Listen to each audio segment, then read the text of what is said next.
Yesterday, we talked about the Chicago Bears players with the most to gain at OTAs, a big opportunity in front of them to get better and grow into a bigger role. Today, I want to look the opposite direction. The players that are sitting all right now, but have a lot to lose if they can't keep up with some of the other players coming for their job. You are Locked On Bears, your daily Chicago Bears podcast. Part of the Locked On Podcast Network, your team every day.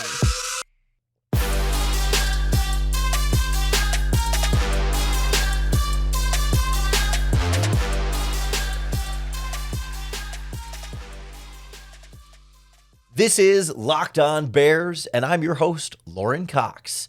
I'm here to bring you your daily, in-depth Chicago Bears news and analysis. You can follow me on Twitter at CoxSports1. You can follow the podcast on Twitter at Locked On Bears. You can like Locked On Bears on Facebook. Join the Locked On Bears Facebook group for even more Bears talk. And make sure you hit that subscribe button on the Locked On Bears YouTube channel to keep up with all of our video podcasts as well. Thanks for making Locked On Bears your first listen today. We're part of the Locked On Podcast Network, your team every day. And we especially appreciate our everydayers that tune in 5 days a week for your daily Bears fix. And in particular, shout out to the everydayers that tuned in to Friday's podcast all the way to the end of Friday's podcast, because at the end of Friday's podcast, we talked about how free agent signings were likely to start getting negotiated over this weekend and into the early days of this week. And of course, on Monday, Leonard Floyd signs with the Buffalo Bills. One of the first pass rusher dominoes starts to fall. And we explained why that looked like it was coming on Friday. And if you listen through the end of Friday's podcast, if you're an everydayer who listens from start to finish, you were ahead of the curve there, knowing why a signing like that was coming and why likely more will be coming here in the next coming days here after last week. But on the show today, I want to focus in on what's going on at OTAs and minicamp for your Chicago Bears. This is the last week of OTAs, and then I believe next week, mandatory minicamps start catching up here. And so while we talked about the players with the most to gain yesterday, I want to look at the players that have the most to lose. And it's not to say that these are bad players who are going to lose some sort of standing, but the players that have some stakes here, or maybe should be, I don't want to say on edge, but better watch out, because the Bears created a lot of competition on this roster, and these are the kind of guys that the competition is coming for. The competition is designed to either push these players so that they keep their job and elevate their level of play, or perhaps the competition will end up taking their jobs, either in the starting lineup or, in some cases, maybe the 53-man roster as a whole. Now, this first one, not someone who's going to lose their 53-man roster spot, but definitely has perhaps the most stiff competition anywhere on this roster, and that's Khalil Herbert at running back.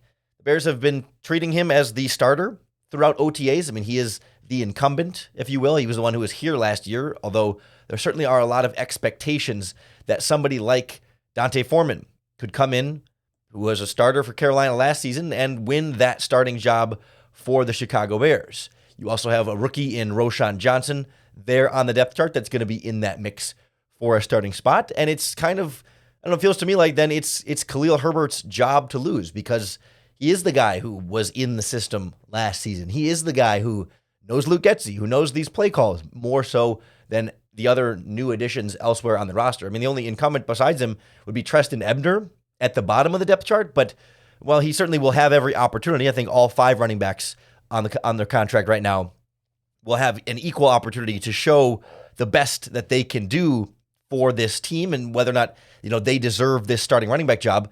It is Khalil Herbert's right now. And I made the argument on this podcast earlier this offseason that I think Khalil Herbert is fully capable of being that lead back. I think he's a guy who, if you give him enough carries, he can be a 1,000-yard running back. He is explosive. He was more productive, more efficient on a per-play basis than David Montgomery last season. He was the better of the 2 Chicago Bears running backs. And you could easily envision a scenario where he is the starter entering week 1.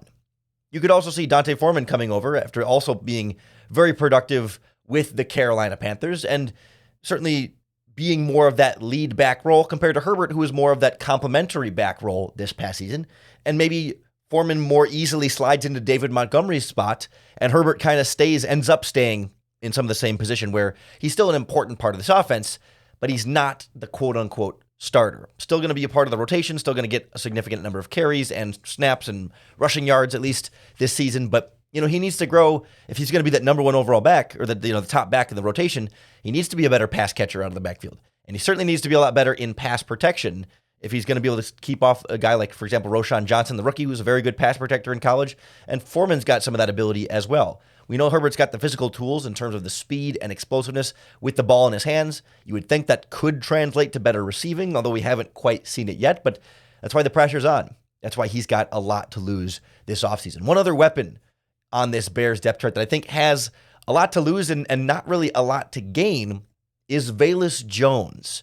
Given the massive upgrades the Chicago Bears have made at wide receiver in the last, if we extend it back to the trade deadline in the last 9 months, if not just the last few months, with DJ Moore, of course, coming over at the top of the depth chart, Chase Claypool also coming in there. Like, the Bears very clearly have their top 3 wide receivers firmly established. Number 4 is then wide open. It could be somebody like Velus Jones if he can continue to grow and improve as a wide receiver. But they go out and draft Tyler Scott, and he's got to be a part of this conversation. Equanimeous St. Brown was re-signed from last season. He's going to be a part of this conversation. Plus, you have Velus Jones as the kick returner and the possible punt returner in that conversation. And he's competing with perhaps Khalil Herbert on the kickoffs or Tristan Ebner or some other guys. And on punt return, Dante Pettis might be in the mix there, but Pettis would still have to make this roster as well. But there's an opportunity here for a lot of different guys coming for Velus Jones' spot. And there's a lot of reason to be maybe pessimistic about the lack of progress we saw from Velus Jones last season, but now another offseason in the team, in the system with Justin Fields to maybe grow a little bit more into his role. And of course, Tyler Scott being a rookie is going to have some catching up to do, and Velus Jones should be a more dynamic athlete in terms of speed and explosiveness than Equanimeous St. Brown or Dante Pettis. St. Brown might have some length, some size on him in that regard, but other than that, you would think, based on the player that the Bears drafted in Velus Jones in the 3rd round last season, that he should grow into a bigger role. But we can all envision a scenario where Tyler Scott passes him, and maybe Equanimeous St. Brown passes him, and maybe Khalil Herbert becomes the kickoff return guy, and it's not Jones anymore, and all of a sudden his playing time on offense and special teams starts to shrink more and more and more. But the more he can show at this stage of the process, early in OTAs and minicamp, carry that into training camp, will set him up for the biggest role possible this upcoming season. A couple players in the trenches that I want to get to as guys that, again, don't have a lot to gain, but have a lot to lose with some of the guys behind them breathing down their necks, and one in the secondary as well, especially as OTAs, not everybody is there on both sides of the ball. It's voluntary at this stage of the process, but it's about to get mandatory at minicamp. We'll look at some of the other top players with the most to lose next on Locked On Bears. The Locked On Bears podcast is brought to you by our friends at FanDuel, America's #1 sportsbook. Because right now, new customers will get a no-sweat first bet up to $2,500 from FanDuel. So you place your bet. If your bet wins, great. You win your winnings. You got the bet right. If your bet is incorrect and you lose your bet, FanDuel will give you up to $2,500 back in bonus bets. Whether you're betting on an exciting NBA Finals or the NHL Stanley Cup Final, you could bet on this upcoming football season, where the Bears' win-loss record will be, the opening spread against the Green Bay Packers, Justin Fields as an MVP candidate, Matt Eberflus as a Coach of the Year candidate, and so many more sports and different opportunities, all in the FanDuel app that's safe, secure, and super easy to use. There's no better place to get in on all of the postseason action or next season's action than America's #1 sportsbook. Just go to FanDuel.com/lockedon and get your no-sweat first bet up to $2,500. That's FanDuel.com/lockedon. FanDuel, official sports betting partner of the NBA and NFL. We talked last week, maybe it was even 2 weeks ago now, but I think it was last week, about Cody Whitehair's transition back to center for the Chicago Bears, and how they notified him pretty early in this offseason that was going to be the plan. They've given him the full run-up here, but I can't help but still feel like Cody Whitehair does have something to lose here in this process. That as much as, yes, he is the clearly most experienced, not only the most experienced offensive lineman on this team, but I believe he is the oldest player by age on this team at only age 30, but he's the only player who, as of today, is age 30. I think a couple guys are 29 and will be approaching it, but he is not only the longest tenured Bear, not only the longest in the NFL, but also the oldest player on this team. Typically not then a guy that you might think of as being in jeopardy. But we know he was not a Ryan Poles signing or draft pick. He was a holdover from the previous regime. We know that they signed Lucas Patrick last offseason and kind of promoted him and, pumped him up as the guy who was going to be the leader, the center in the middle of this offensive line. That was the plan for last season until Lucas Patrick got hurt. They had to go back to Sam Mustipher, and Patrick eventually kind of rotated in at guard and struggled a little bit, and center struggled a little bit here and there, and it wasn't everything that it was all caught up to be. But we've kind of long wondered whether Cody Whitehair would be a potential salary cap casualty this offseason. They ended up keeping him, making him this current focal point at center. But just given that he has had, at times, struggles at center in the past, given that at times the biggest issue perhaps was then snapping the ball, and we saw him get kind of moved back to guard when snapping was an issue in 2019 or 2020. I kind of get the years mixed up back then now, but right, we've seen him kind of fluctuate between those two spots, and I just can't help but to feel like they do have other center options if for some reason Cody Whitehair struggles with that transition return to center. And by all accounts, he's even said, we heard from him on the podcast, it's like riding a bike. It's pretty easy to pick back up. He has changed the way he snaps the ball to try and prevent the sorts of snapping issues that he has had. I'm not here to say that there should be concerns or are concerns about Cody Whitehair's ability to transition back to center and play that position consistently for them this season. It should be a pretty clear upgrade in consistency over what they had from Sam Mustipher last season. But it's not as though they don't have options if for some reason it doesn't. First of all, just because he could be a salary cap casualty early this offseason doesn't mean he can't still be a salary cap casualty at any point, right? If the Bears cut him tomorrow, which they're not going to, but hypothetically, they would save just as much cap space as they would have before. And I think they might actually save more cap space because they're post June 1st.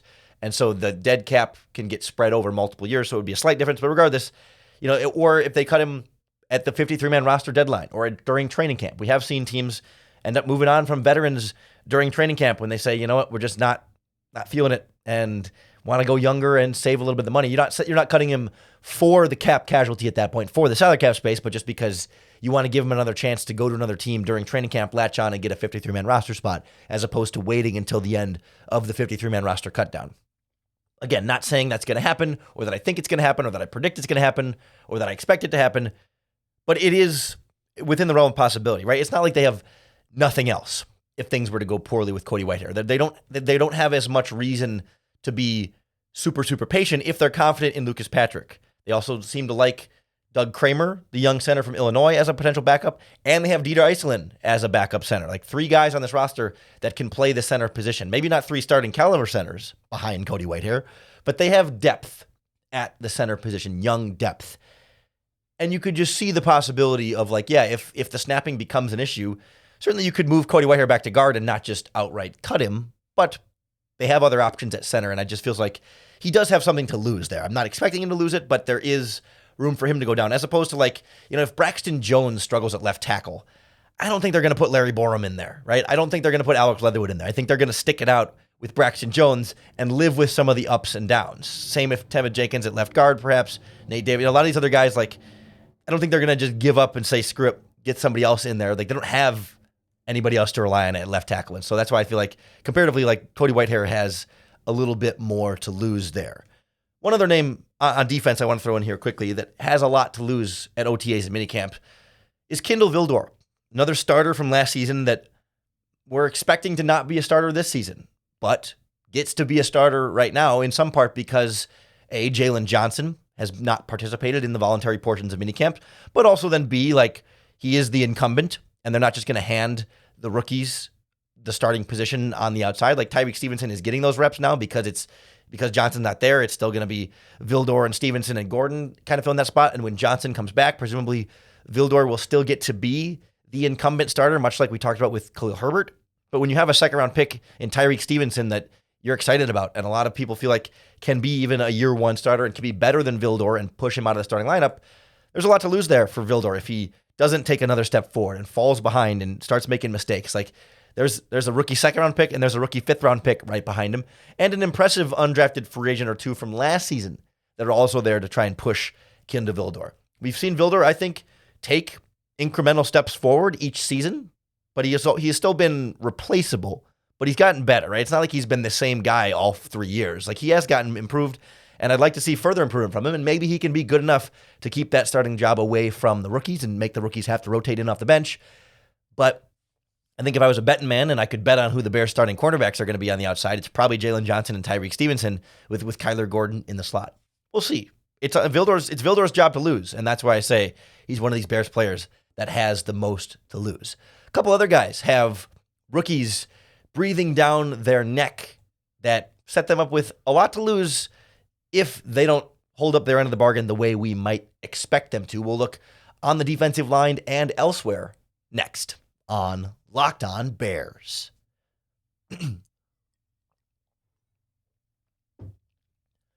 We don't expect all the Chicago Bears rookies to be able to come in and start in year one. We think Darnell Wright has been pretty well handed the starting right tackle job as a top 10 pick. He should be a starter in year one.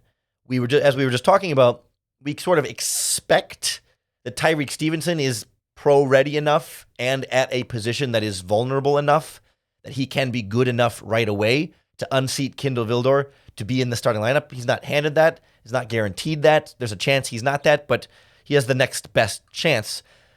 Other than that, a lot of the other rookies are currently in a position as a top backup, but top backups that have the room to kind of move up and take playing time away from people ahead of them. And so when I look at a couple other guys with a lot to lose there, I start with Justin Jones at the defensive tackle position. Like, yes, he too is kind of like the veteran on the middle of that group, even though he's 26 years old. Like he's not, I know Andrew Billings is older than him, but Jones has been here another year. Like Billings is 28, Jones is 26. Those guys are the experienced, wily old veterans on that defensive line. And you've got two rookies behind them that have a lot of promise in terms of the physical tools. Now, neither one of those guys, Billings or Jones, is going to lose their starting jobs at OTAs or veteran minicamp to one of the rookies. But it's not out of the question that maybe not even by week one, but as the season goes on, right? It's always going to be a rotation on the defensive line. The two veterans are the starters. The two rookies are their top backups. But they're going to be on the field at different times and kind of rotate in a sharing snaps. And you could envision over the course of this season the rookies increasing their snap load and their playing time more and more as they get more comfortable and more developed and develop NFL like pass rush moves and get used to how NFL offensive linemen will try and block them and show bigger and better flashes throughout the year. That slowly but surely the line between who's the starter and who's the backup could get a lot more blurry. And that stuff starts right now in OTAs and minicamp. It's every opportunity that Gervon Dexter and Zach Pickens and even Travis Bell, the 7th round pick, get at OTAs to show what they can do, to flash, to earn more snaps and earn more playing time. Like it's a slow process, but it begins now, and it's like building your way up. That's slowly, okay, if they're getting all second team reps right now, but maybe by minicamp they start to get a couple of first team reps, and then maybe by training camp they're getting like a third of the first team reps, and then by week one maybe they're getting more like 40% of the snaps, and then or 40% of the total like defensive tackle snaps, and then by week 10, are they more closer to 50-50 with the linemen ahead of them? Like this is the beginning of that process, and the guys like Justin Jones and Andrew Billings need to stay sharp, need to keep getting better too. Like we think of them as the more experienced, quote unquote, older players in the defensive line, even though they're young, but like they're not.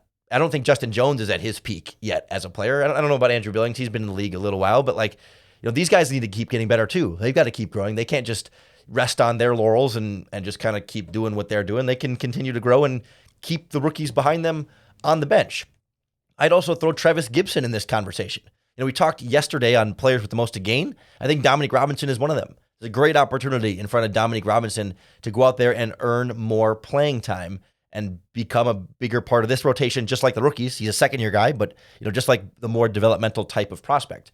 And when you have DeMarcus Walker in, and Rasheem Green in as far as free agents this year, all of a sudden your defensive end depth chart, like Gibson's not owed a starting job here. He gets one. Like he he is the incumbent at that position. It's his starting job to lose. But, at the moment he shows weakness, or the moment guys like Rasheem Green and Dominic Robinson and DeMarcus Walker show that they can be more consistent or have bigger peaks or better flashes, like Gibson could easily find himself back on the bench and be that number 3 instead of one of the 2 starters. And, a guy like Dominic Robinson could start competing for more of those types of snaps too. Like those 2 defensive end spots to me feel pretty wide open. Like I think DeMarcus Walker is probably the most locked into one spot, and then Gibson is obviously probably the second most locked into the other spot, given the money they paid Walker and the experience Gibson has. Like they're definitely the favorites, the incumbent starters, if you will. But Rasheem Green and Dominic Robinson, if they just continue to practice well and play well at this stage of the process, keep that up then through training camp and OTAs at minicamp and then into week 1, like those jobs are not very secure either. We saw last season, like the start of the year, Gibson was not a starter. It was Al-Qadim Muhammad and it was Robert Quinn. Quinn gets traded, Al-Qadim Muhammad gets benched, and things kind of get messy on the defensive line. But like the Bears aren't afraid to make changes up front. They're not afraid to bench their nose tackle. They benched Angelo Blackson last season. I mean, that defensive line was constantly in flux. And if guys like Robinson and Green and Walker can keep playing well, and if Gibson doesn't continue to grow and take steps for himself, you could see him having a lot to lose at this stage of the process. And one other name I'll throw out there, kind of like Whitehair, where I don't expect him to struggle. I don't think anything's going to happen, but the Bears do have other options. And this might sound blasphemous, but Jack Sanborn at linebacker, he's got a lot to lose. He's a starter right now. I mean, it's Edwards, Edmonds, and then Sanborn is the number 3 linebacker. And by all means, he played really well last season, should be a starter this year. It's his job for sure. But they signed Dylan Cole as a free agent from the Titans. They drafted Noah Sewell in the 5th round, and they brought back Sterling Weatherford. Like, they've got linebacker depth. They've got guys who can plug and play into Jack Sanborn's spot. And assuming Sanborn picks up where he left off last season, he doesn't really have anything to worry about. But if he doesn't, if he hits a sophomore slump, if for whatever reason, he gets caught up in things and it isn't as natural or as easy for him as other teams start to get more tape on him when it comes to regular season games, like if he starts to make mistakes, if he misses too many tackles, if he gets out of the wrong gap for some whatever reason, or if he finds himself falling behind in coverage, the Bears have other options at linebacker, other young players that can plug into that role. Dylan Cole's been in the league a little while. Noah Sewell certainly has a lot of upside as a 5th round pick. Like there's some other options there that Sanborn should be fine. By everything, we trust Sanborn to be good there, just like we trust Cody Whitehair to be good at center. But in both cases, it's not as though they don't have another good option behind them. And that's why I say, like, Sanborn does have something to lose. A lot of these guys have something to lose. We don't expect them to lose it, but they do have opportunity to move down, especially when guys like Sanborn and Whitehair, like, they've got the job already. There's not really anywhere to move up. It's already there. It's just got to keep getting better, keep playing better to keep the guys behind you from taking your job. I'd be curious to think if there are any other Bears that you think have a lot to lose at OTAs and minicamp that I didn't mention on the podcast today. Let us know in the comments on the Locked On Bears YouTube channel. You can tweet us at Locked On Bears, or you can post in the Locked On Bears Facebook group to keep the conversation going there as well. However you do it, just make sure you hit that subscribe button on the Locked On Bears YouTube channel or wherever you get your podcasts, because that's going to be the best way to keep up with all of our daily, in-depth Chicago Bears news and analysis.